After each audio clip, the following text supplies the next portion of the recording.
Shalom. Shalom, Lord. LJ Spurs chat. Joining me today is Big John and Big Simon. Shalom to you all. All right, Si? Good afternoon. Good evening, Si. Oh, right, let's crack on, yeah? Tottenham crashed out of the FA Cup as they lost 2-1 at home to high-flying Aston Villa. But they'll be wondering, what if, as they went back to their homes. As has become the norm under Thomas Frank, the first half was so poor from the home side, no pressing, slow passing, allowing Villa too much space, and at half-time they found themselves 2-0 down. Once again, boos rung around the Tottenham Hotspur Stadium, BUENDIA and Morgan Roberts scoring the goals for Villa. In the second half, it was like a completely different team emerged from the tunnel, as Spurs got right into Villa's faces, flying into tackles, winning the 50-50 balls and not allowing Villa any time on the ball whatsoever. And they were rewarded on 54 minutes after good play by MUANI, who won the ball first, ran forward, then fed ODEBERT on the right-hand side. And fair play to the youngster, he had a tremendous low drive across the keeper to make it 2-1. And he did think if anyone was going to go and get the next goal, it would be Tottenham. But they were given a little reminder that forced Pedro PORRO to hack off his own goal line. But Spurs still pushed. XAVI forcing a save from the Villa keeper as the pressure continued and the home crowd were loud trying to get behind their team. PAULINHA was like a man possessed, winning tackles everywhere. XAVI making surging runs, twisting and turning, showing the type of skills which made Tottenham sign him in the first place. Tell for the second game running was very good, holding the ball up, attacking the fullbacks and getting crosses in. In my opinion, he should have never been took off. But in the end, it wasn't enough, and Spurs' season looks to be realistically over in mid-January. But I will ask you this, and I'll ask you first, Simon, because I've already spoke to John about this. Did the players say amongst themselves at half-time, forget these tactics, sod him, let's just go for it ourselves? Or did Thomas Frank read the right act? In my opinion, I think the players took it amongst themselves, because I haven't seen a Spurs team under Thomas Frank respond like that when we've been behind. I mean, for me, it's been the same old story for the whole season. We play tippy-tappy bullshit and let the game get away and then chase it in the second half. Admittedly, this time we chased it harder in the second half than usual, but to me, it was no different to what we usually do. And we always do the same thing, and by half-time, the game's done. And it was done again. We undone ourselves in the first half, and I'd say we've done that to ourselves 8 or 9 times this season already. The second half was good though, wasn't it, Simon? I'll say to John before we come on air there.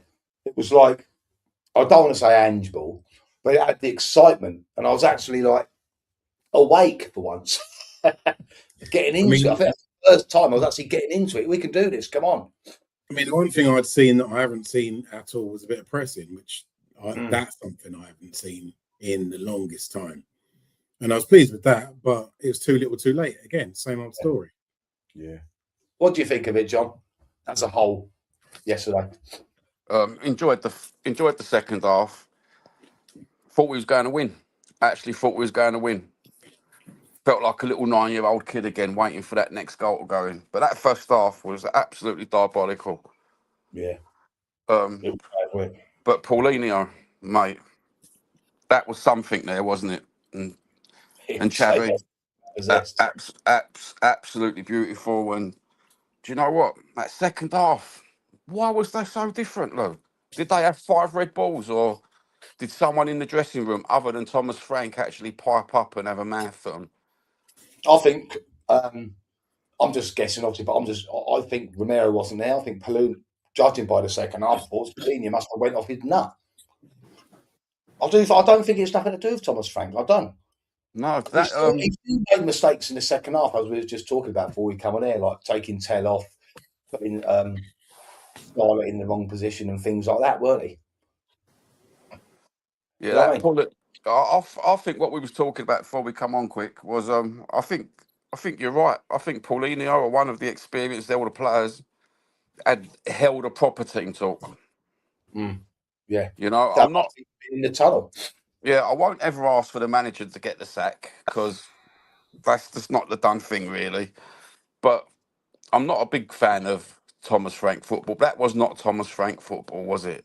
No. Well, whatever happened at half time needs to happen before the next game. Yeah, it does. Well, Thomas Frank said after, it's disappointing. We all hurt, and there's nothing we want more than to get through to the next round.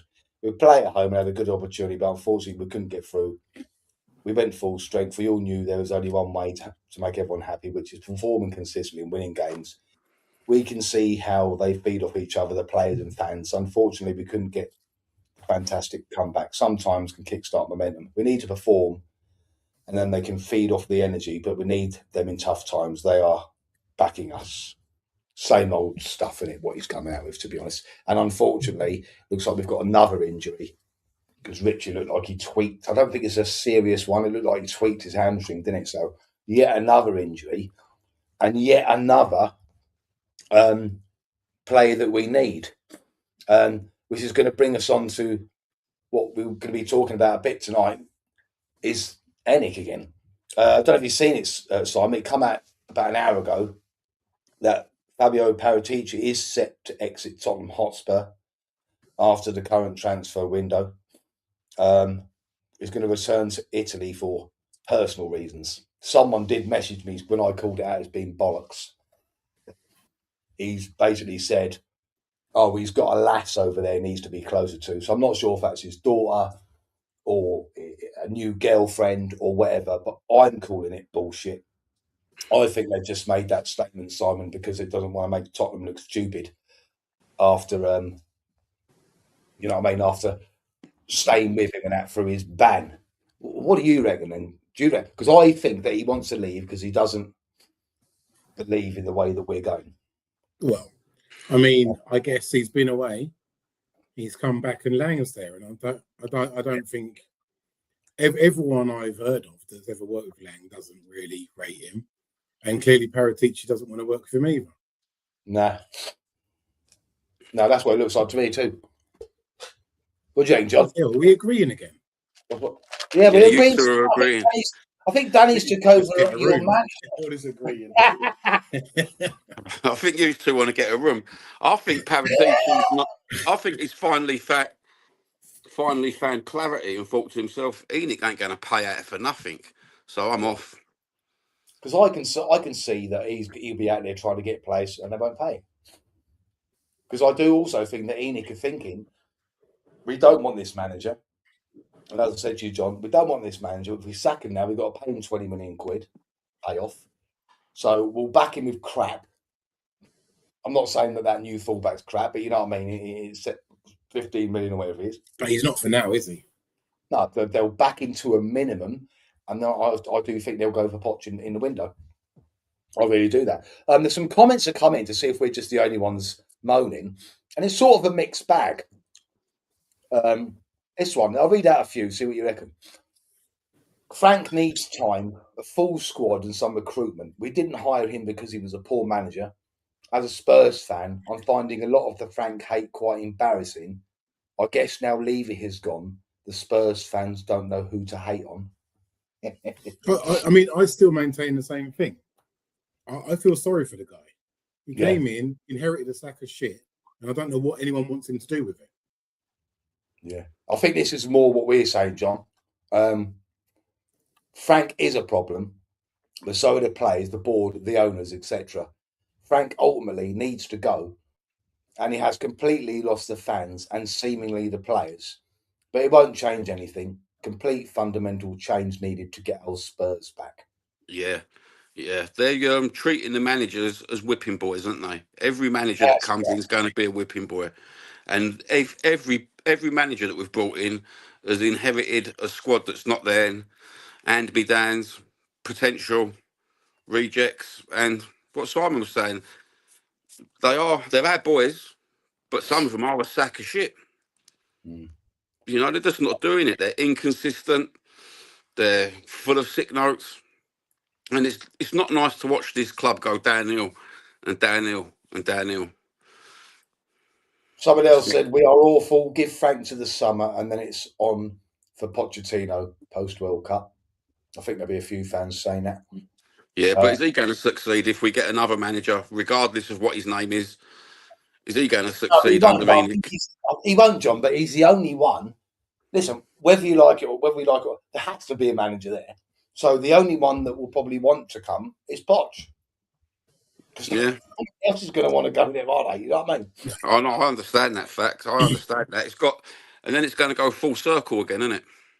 And this one's other than Poch, you probably look at the list of players, the most likely next managers, and sometimes I'm thinking to myself, like Michael Carrick's in the list, and so is Robbie Keane, and I'm thinking, is an ex-player the only person who's going to be given any time by the fans because they've already built that respect up in the past? Because I think fire in it coming to us. Sorry, that'd be a baptism of fire in the Premiership coming to us for them. No one will get time. We've had the most seasoned managers around. We've had Jose, we've had Conte, and they can't do anything with it. So this is what we. And you they just got wonder what we have to do. Don't forget they got slaughtered. I don't think even if you've got an ex-Spurs player in, I think they're going to get slaughtered by this fan base. Everyone is saying sack the manager. And yeah, but it's unreasonable to keep blaming the managers, isn't it? When we all know it's Enoch. This bloke saying Rome wasn't built in a day and Spurs have had too many managers over the years. Sacking another one won't bring success. Look at the great teams in the league. City, Liverpool, United and Arsenal all stuck with their managers, even if it wasn't going well. Keep Frank. But the thing what he missed out that comment is those managers were given the time, but those managers were all backed. Yeah. You could give a manager 5-6 years, but if you don't back him, do you know what I mean? Yeah, you're right. That's what I think. Someone else has put he has to go. It looks like we have taken one step backwards while all the other teams have taken forward. This man says what I said the other night. Pick up the phone and get Redknapp back in for an interim and you'll see a better second half of the season than this rubbish. Probably will. Like I said to you earlier, John, before we come on, I think the second half performance, I think that is exactly how Redknapp would have them playing. We wouldn't necessarily win every game, but at least we wouldn't be bored shitless. You know what I mean? Yeah. I mentioned yesterday, a positive, Simon, was the performance of XAVI Simons. 57 touches, accurate passes, got 32 out of 34, 4 out of 5 accurate long balls, 3 key passes, 1 out of 2 successful dribbles, and ball recoveries 5. Where's that been, man? I mean, look, he's a new player. He's only been here 5 minutes, and he come from a different league, and so he probably needs a bit of time to settle in. But we've always known there's a player in there. We're just starting to see the first signs of it. Oh, he's got quality. He's got quality inside and out from where he's come from. He's not shit.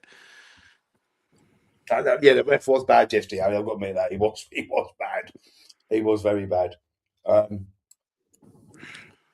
we seem to be struggling. We don't seem to be getting the rub of the green with the refs. I'm not going to sit and blame refs for everything that's going on because it's definitely not that. But in key moments, we always seem to lose out and get those bad decisions go against us, and it's happened too many times this season. And I'm not saying that's the cause of it, but it's not helping.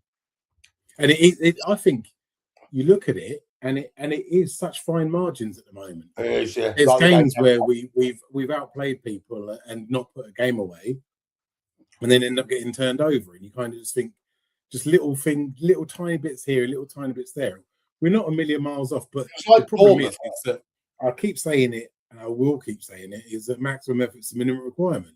And you look at like the first half of the game, and that wasn't anywhere near maximum effort. But you look at the second half, that level of effort is what these people are being paid hundreds of thousands of pounds a week to do. Yeah.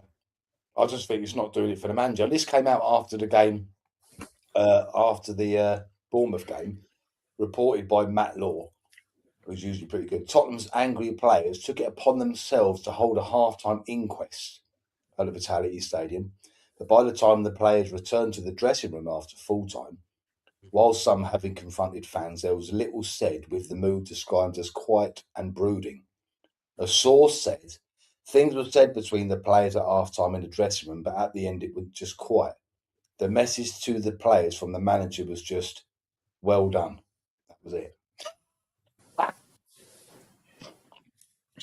He's lost, isn't he, the man? Do you know what? I mean, the thing is, like, he's come from Brentford and he's got kind of a bunch of average players to overperform. And I don't think he's used to the egos and the types of players that we've got. And I think that those sort of talks that maybe that he's having at Brentford might inspire players at that level. But these guys who kind of probably don't see Frank at their level probably ain't listening to him. I think also the scrutiny, like he's doing a press conference every 2 days at the minute. I don't think the scrutiny of it, John. You know what I mean? You don't get that at Brentford, do you? No, Simon hit the nail on the head. If you looked at them in the first half when they went to go and get drinks over at the side of the pitch, and Thomas Frank was telling them where to stand and everything, they was just walking about, looking at him like he was thick. The players didn't take none of it in. XAVI Simons was just walking away every time he was telling him. I think it was the first half, and that just says it all. Like, if they're not taking nothing in from Thomas Frank, and that was in front of us, that was in front of the TV cameras. I tell you, the one, watch his body language, is Jed Spence. Oh, he's come on as a sub twice now, and like his face says, "Fuck this! You should have put me on from the start." Yeah. And then he's being given instructions, and he's just not even listening to a single word of it. But to be fair, he came on and contributed nothing when he did come on this time. So there's no point giving it all the attitude and then not doing anything when you get your minutes. You got to prove that you're worth the time. And so and he was the one who blanked Frank the first time, wasn't he? Yeah. But it says there the only current good player he thinks is Van der Ven, and Tottenham actually have been keen to offer Mickey Van der Ven a new contract, which he's refusing to sign. But if you were him, would you sign it? No, he said he's frustrated with the current scenario, the situation at the club. So I think unless they have a dramatic improvement, I think we're going to lose him. You know, I do think that. Well, Lou, I think we're going to lose a lot of players in the summer if it don't pick up. But it ain't going to pick up because ENIC don't want it to pick up today. They don't want us to succeed. I think this is the final point for ENIC now. They were supposed to show us. Yeah, they were supposed to show us in this transfer window. They mean business now, unless in the next 20 days they sign fucking 5 elite players. They're fucked, aren't they? You know what I mean? And I agree with what that bloke says. There's no manager that's going to achieve at Tottenham under ENIC. Simple as that. I mean, at this point, I have no confidence that we're even going to get 1 or 2 quality players this window. No advice time, no. But as we said the other day, the common denominator is ENIC, and I think once this transfer window goes, I think they're going to get some shit.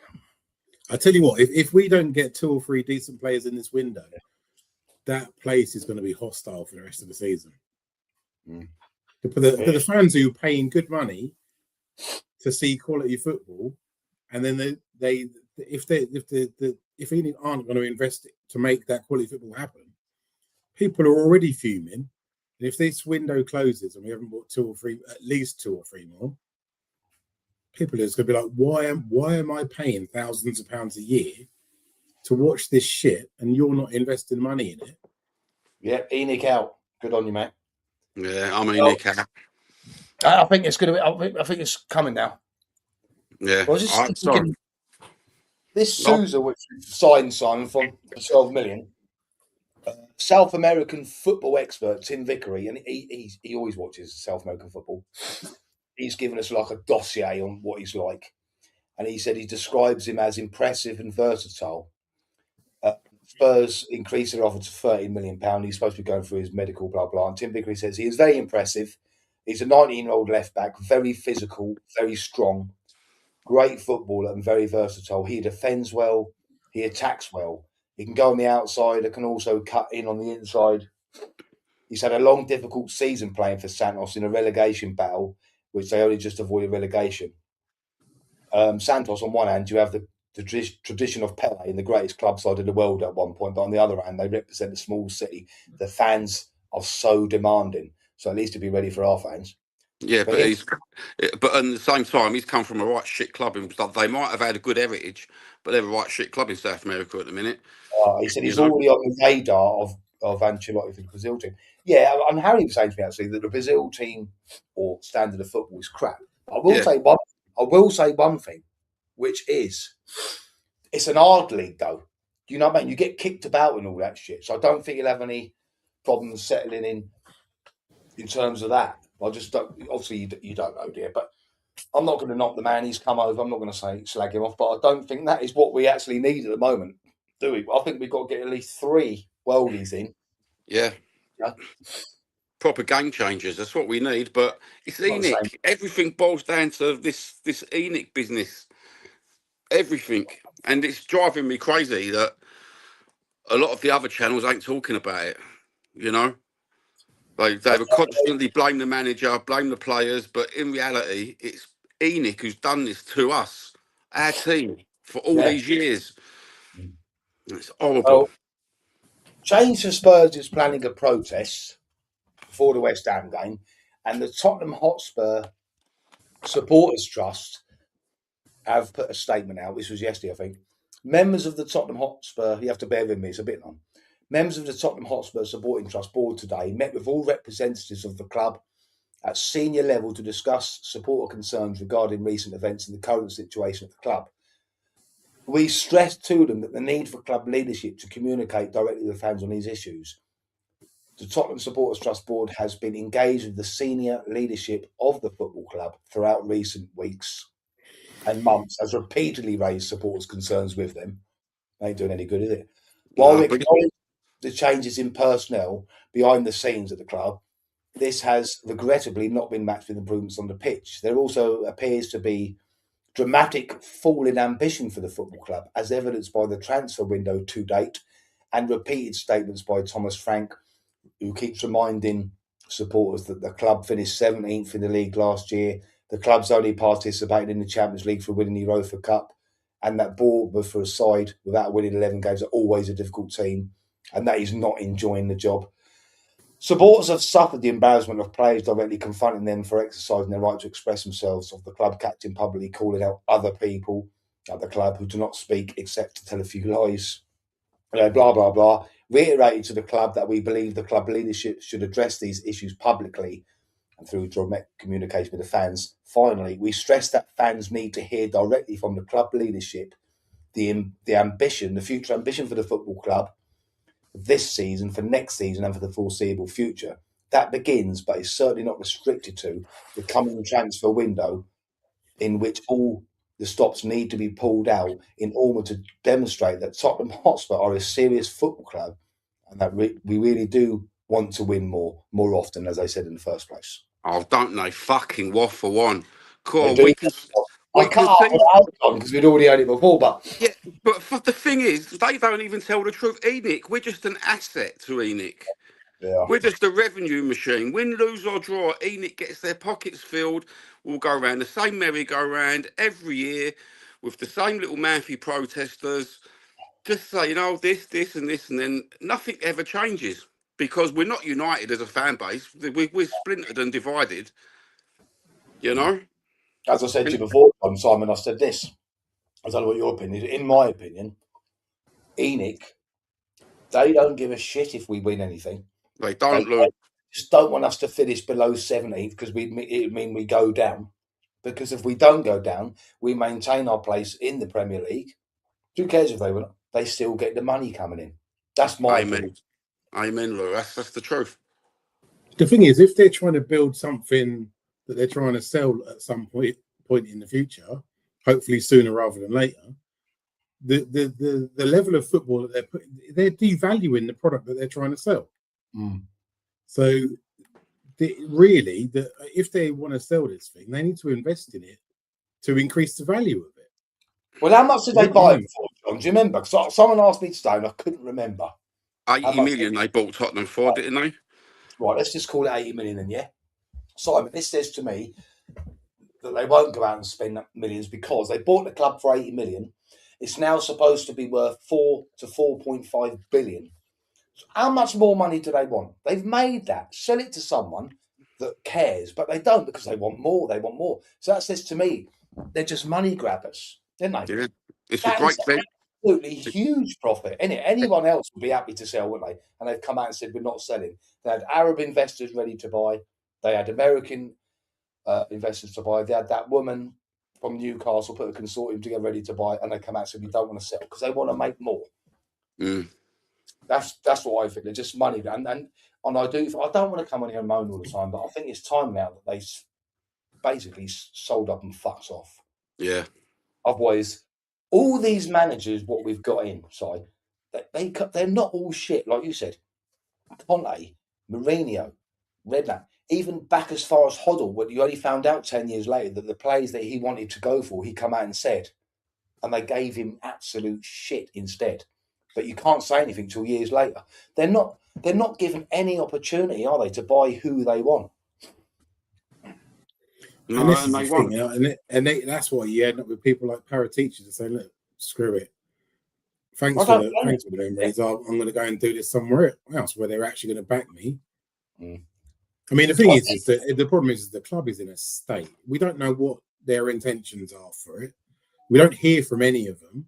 So we don't really know what they're doing and just lurking in the background, just creaming money off the club and not putting money in and keeping it involved. That Vinay bloke supposed to come and be very good at liaising with the fans. He's only had one interview, and that was like pre-season. Yeah, and he sat in front of the paid trustees, didn't he? Yeah. And he gave a little speech about the ambition of the club and all this crap, and it was just PR stunts after PR stunts, smoke screens after smoke screens by ENIC, innit? We look like a big club to the outsider, don't we? Massive stadium, impressive stadium. You know, the best training ground in Europe, perhaps the world. Everything's in place, the infrastructure, but they're not interested. No, we're just living off hope. We live off hope as Spurs fans, don't we? Hope. Yeah. Yeah. Well, my boy said to me the other day, about a month ago, why have you got me supporting this shit team, Dad? He did actually say that. I thought, I couldn't argue with him. Do you know what I mean? I said, bloody hell, you've had all the pot cheers since you grew up. Now you seem like we've had to put up with it for the last 40 years. Yeah. As I've said before to you, John and I, we're only a sports facility. Yeah. And what happens to one of those sports is what we're doing. Yeah, do you know what? You hit the nail on the head, Lou. We're just a venue. Yeah, we are. You know, a venue who's making loads of money, and Tottenham Hotspur, the actual football club, is secondary. It's just the thing that come along with the stadium now, and we gave them that stadium. Yeah. You know, the fans gave them that. The fans gave them Tottenham Hotspur, and they've just took the passion, the loyalty, the hope, and turned it into cash for themselves. Yeah, because like I said, Simon, my opinion is as well, I'm not a great lover of Frank football as I've seen it now. And if they sack him, I'd probably think, yeah, good. But I haven't got any hope. I don't know about you. I haven't got any hope for whoever they bring in because he ain't going to be backed. The last 10 years tells you that whoever comes in, unless they actually get backed for a change, is going to face the same problems. Yeah, that's exactly what it is, isn't it? Yeah. I think there needs to be a massive process. I think it will come, to be honest with you. I do think it will come. Do you know what?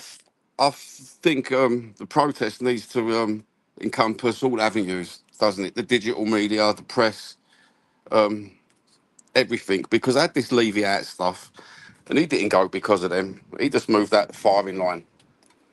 The thing is, though, John, ENIC, as owners, can't hide behind Levy now. No. It'll be directly. Well, I'm so glad it's all coming out into the open about ENIC. I'm so glad people are starting to realise about ENIC. I think we knew from a while ago, but we were just, But as I said to you, John, earlier, and I told Simon, I'm not. Please don't get me wrong, right? I'm not saying I want Levy back or making excuses, but I do sit here and think now: was Daniel Levy working under such constraints? Do you know what I mean? Well, they was only his own constraints, Lou, wasn't they? There wasn't no one else. That's what I'm saying. I don't know. You don't know. And I get what you're saying, Lou, because it feels like he's gone and the constraints are still there. Yeah, like, hang on a minute. What's happening? That's because he's in the shadows. he's still got 25%. You know, he Well, still owns the football club as well as Enoch. I think it's similar to Paratici, though. Is that why he's gone? He might go, right, I've identified player D. It's going to cost you 75 million. World class player will completely turn you out. Nah, mate. Nah. Bid him 50. That's what you're up against, isn't it? And we don't know if Levy was the same. He would have had to answer to someone, surely. I mean, we even tried to lowball this kid from Santos. They went in at 8. They went in at 8 million at first, Simon, to get him. Well, look at it the other way, Lou. Perhaps they both in the shadows. Perhaps Joe Lewis has stepped down, pretended to step down. Levy's pretended to step down, and they've just brought in another set of whipping boys to take the shit, and they're still there in the shadows, just with the same structure, the same financial ceilings. That's the way I look at it.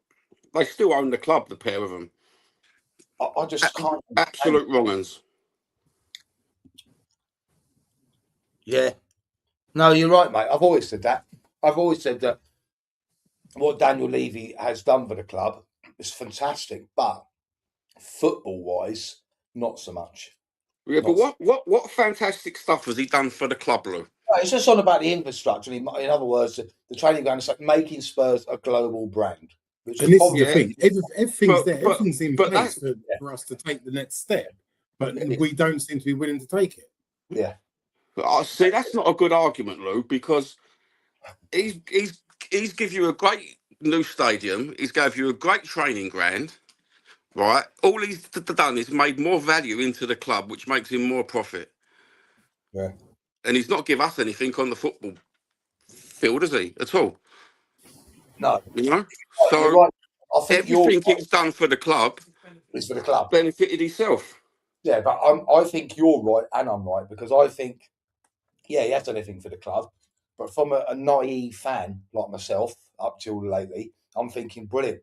I mean, everyone must have thought it. Look at it. Look at the stadium. We're going to get loads. We're going to get this. We are finally worldwide. We've got sponsors everywhere. We're going to be able to compete. Bullshit. Yeah, absolute bullshit. Fucking bullshit. Profit over glory, as the men say all the time. Yeah. Like Simon just said, everything, absolutely everything is in place. They're run so good financially, nowhere near debt.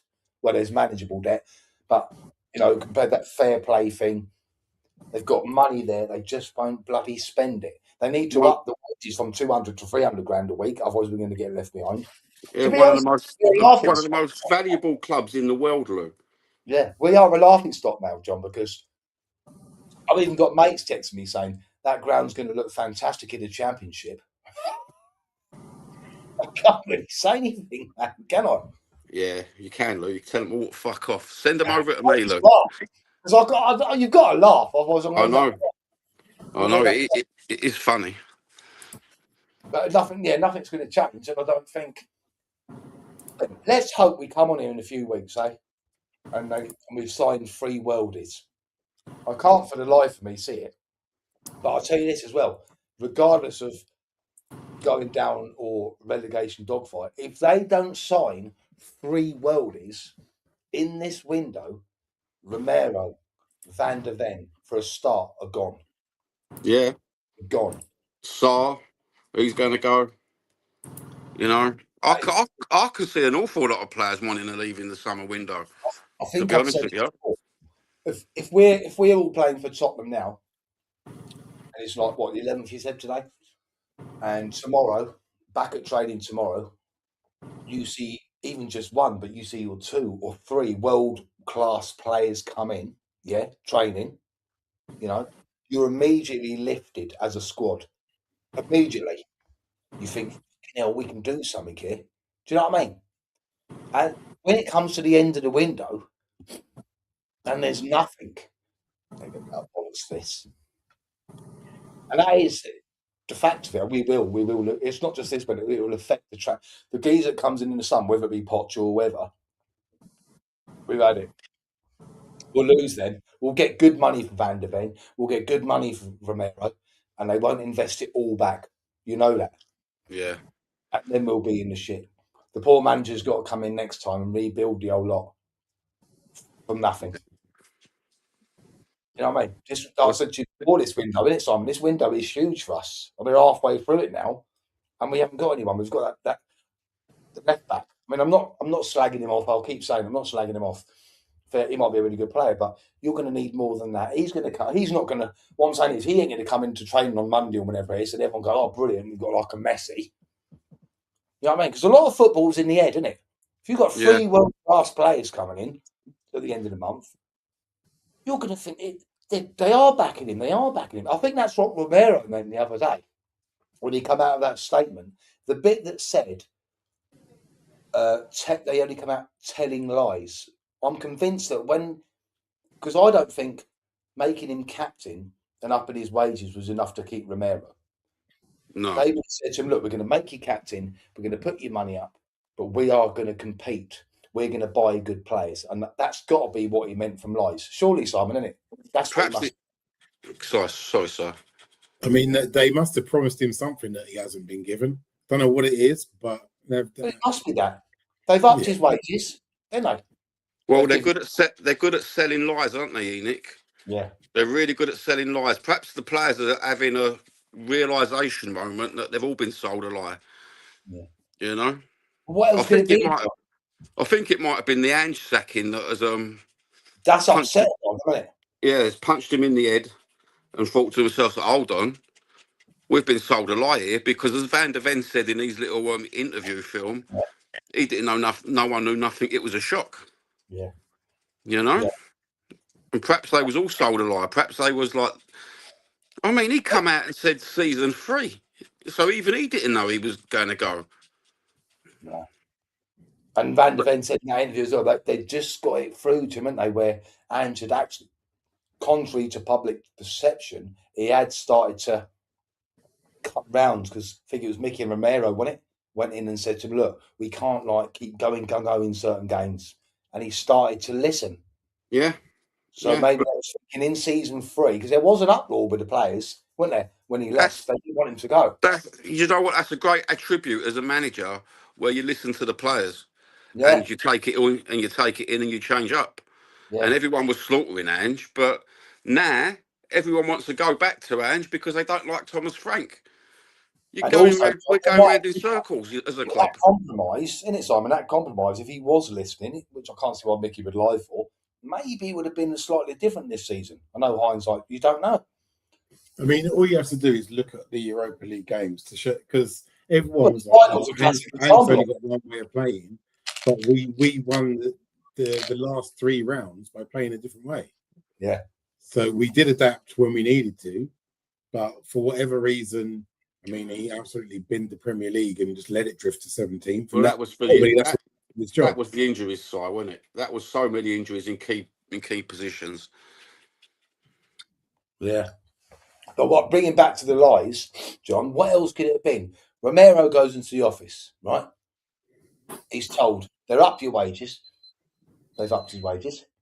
We're going to make you club captain. They've made you club captain. The only other thing it can be is we're going to buy players. Yeah, this is what I'm thinking. There isn't anything else that they can lie to him about. They've all been promised. Perhaps he's gone into the interview and said, look, I'm not going, I want to leave unless you tell me we're going to bring in two great midfielders, 1 great striker, 1 left back, 1 right back, and they've just not fulfilled their promises. And you know what them Latins are like? They're passionate. You know, he's probably thought, fuck them. Did you see it, Simon, years ago? I see an interview with Teddy Sheringham, and we only went to Man United. And this is that's still under Enoch, isn't it? When Sheringham was there, wasn't it? I swear it was. Yeah. Anyway, goes in there. Or was it under Sugar? Well, whatever. It's the same thing anyway. Same like example of how we've been running. And he said he didn't want to go at Man United. He wanted to stay at Tottenham. But he turned around to the chairman and said, well, I want to go somewhere where I can win things. What players are you going to get in to make us win things? And I'll stay. And they turned around and went, that's none of your business. Sheringham was Sugar, wasn't he? Oh, you went, fuck off. Yeah, I think it was Sugar. But that is how Winnick had carried it on. Yeah, he left in 97, so it would have been Sugar. Kane said the same. That was under Enoch. But this has been going on for years, even before it. But Ian is just worse, isn't it? Because Kane said, how many times did Kane say it? 3 or 4 years in a row? I don't want to go. He gives you these chances to buy players, and in the end, he had enough. Yeah. Yeah. Do you know what? Sugar set it up as a business, didn't he? Yeah. And Enoch has took it over as a business. Sugar, do you know what? He can go fuck himself, that bloke. He was disgusting for Tottenham. I always remember one phrase from that generation, John. Well, it made me laugh. He says, "When sugar turned Venables to alcohol." I remember that. It's like me of something. You know what I mean? I think the only good thing under Sugar was it Klinsmann. Yeah, that was the only good point under Sugar. I've got no respect for none of these capitalist suit type people who are buying football clubs and using us as assets and using our passion against all the rest of the YouTubers and all the digital media. We're all divided, and all us fans are divided, and they've done it to us. They've broke Tottenham fan base. They've absolutely, it's crackers, absolutely mad. but we're saying as well about Romero, and Van der Ven going. You've got Tell coming out now saying unless he's played regularly, he wants a loan. You've got Dragusin now says he wants to leave to Roma. There wasn't discussions the other day, by the way, with Roma. They wanted just a loan, but Spurs said no unless you put in an obligation to buy. So, we're going to lose loads of players the way things are going. Yeah. This is what my wife said to me about 3-4 months ago, that all our players are going to go in the summer. And I'm saying, oh, no, they're not. And then we get to January and we're talking about it. You know? What do you say? The sugar years were worse than this, to be fair. I think that Tell's been really good the last couple of games. I know it's only 2 games, but maybe he is trying to get a place because he wants to be in is it the French squad he wants to be in it? I thought he was absolutely shit. I don't know where these last 2 games has come from. I mean, him and ODEBERT both been decent in France under 21s, but that just hasn't seemed to translate to the Premier League, really. Simon, when ODEBERT got slipped in yesterday for the goal, I was ready for it not to go in. I thought, I will bet my house he ain't going to score. But he did. Fair play, he scored. Well, you listen to what the players are saying, and he's absolutely tearing it up in training, and then he's petrified in the matches. Is that because of the pressure from the crowd? Is that why we've got a better away record? At home, he probably feels under pressure. He sees like the fans even telling on Kudus, and it's just like he couldn't do any wrong at the start of the season. Yeah. What's both of yours opinions? Because we can get away with being naughty because Danny's not here. What's both of yours opinions on Archie Gray? He's got the potential to be a really good footballer, but at the moment he's not that. He's a versatile, decent footballer, but he's not going to be someone to carry the team yet. Maybe he's got potential to do that in the future, but he's not at that level now. John? Well, how long has he been with us now? 2 seasons? Yeah, he's had a difficult time of it, though. He hasn't played a lot of the game. Do you know what? He's a young footballer, coached right in a proper football environment, in a different football club. If he was at Barcelona, he would be coached to perfection, and that 3rd season he'd come into his own. At Tottenham, he's being used willy-nilly in all different positions. He's like the Andy man, and they're going to turn him into Ben Davies, aren't they? Because I thought to myself this when I watched it. Did you watch the game, Missy, Simon? So I know lately you said you can't bring yourself to watch it. I was out. I saw the second half. I was sitting there. Then I watched the first half back afterwards just to see how bad it was. I was sitting there. I was thinking, bloody hell! I know we've got injuries, but I thought you've got the defence splitting. And how old is he? 19. You got Archie Gray coming back. He's trying to play like the quarterback, like the playmaker. That's a lot of pressure on the young lad, isn't it, man? Yeah. So I mean, 2 years ago, he was the player of the year in the Championship at 17 years old. Yeah, and he was running Leeds midfielder at 17 years I old. can remember in the game he played against Chelsea. And so he's definitely, he knows what he's doing in there. Problem is that we wasted him last season. With all of our injuries, we had him played centre back, left back, everywhere, except, remember, we were having this conversation week in, week out. I just want to see Archie play in his natural position. And we finally kind of seen him doing it. And you can see that there's potential in there, but he's got to grow into this. Problem is that there's no patience at the club for it. He loves it, but I look at him and I say, I don't know what you. I'm not going to slag the bloke because he's only young, but I just don't think he's ready yet. And I hope he ain't bunged in with PAULINHA for this injury crisis if they're not going to buy anyone. I hope not. Tottenham have a good habit of screwing players' brains up. Well, especially the players' careers up, especially the young ones. I mean, look at the pressure the poor boy's been put under. And Ange Postecoglou was saying that he had to play the kids. And he didn't want to play the kids because he understands what pressure they're under. And that poor boy, anywhere else, he would succeed. And the poor fucker chose us. Or we chose him. And we got him in. We probably sold him a dream. You know? And we've just killed his dream for him. Upsetting, really. It is upsetting. Enoch can do this and get away with it. People still buying the season tickets. I think Simon's mate's coming back in a couple of weeks. Your mate's going to have to come back and play, ain't he, Si? Who's my mate? He's on the way back now, isn't he? Because they went out the cup. Bissouma. He's on his way back. So, because of the injury crisis, could this be the second coming of Bissouma? Well, if we don't buy anyone, there isn't anyone left to play, is there? And the thing is, he's another one. You look at what the player he was at Brighton, and you kind of think, what did we do to him? Yeah. See? Well, in the Champions League final, obviously Romero was fucking outstanding. But Bissouma had his best game in that Europa League final. Yeah. You know what I mean? Because he had something to play for. Well, do you know what? It's funny you say child exploitation because it is. They are ruining him. Because in an ideal world, people like Archie Gray, you bring him into a team which is flourishing, which is doing well. It's easier to bring him in, isn't it? But instead, we're bringing them in when the crowd are toxic and the whole place is toxic. Poor man looks fit to death. And as I said, I'll repeat it. I feel so sorry for him being put in that position.